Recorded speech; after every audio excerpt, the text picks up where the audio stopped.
کیا آپ جانتے ہیں کہ ایک ڈی اے ایجنٹ کو زندہ رکھنے کے لیے ڈاکٹر استعمال کیا گیا تاکہ اسے زیادہ تکلیف دی جا سکے؟ 1985 میں ایجنٹ کیکی کیمارینا نے گوادالاہارا کارٹل کا اربوں ڈالر کا منشیات کا کاروبار بے نقاب کر دیا تھا۔ بدلے میں کارٹل نے اسے اغوا کر لیا۔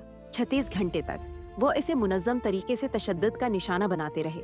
سب سے خوفناک بات یہ تھی کہ ایک ڈاکٹر مسلسل اس کی نبض چیک کرتا رہا تاکہ وہ جلدی نہ مرے۔ کارٹل کے سربراہ رافائل کارو کوئنٹیرو نے DIA کی معلومات حاصل کرنے کے لیے یہ حکم دیا تھا۔ کیمارینا کی موت نے آپریشن لینڈا کو جنم دیا، DIA کی تاریخ کی سب سے بڑی تحقیقات۔ اس کیس نے امریکہ اور میکسیکو کے درمیان منشیات کے خلاف تعاون کو ہمیشہ کے لیے بدل دیا اور ثابت کر دیا کہ کارٹل اب امریکی قانون نافذ کرنے والے اداروں کے خلاف جنگ کا اعلان کرنے کی طاقت رکھتے ہیں۔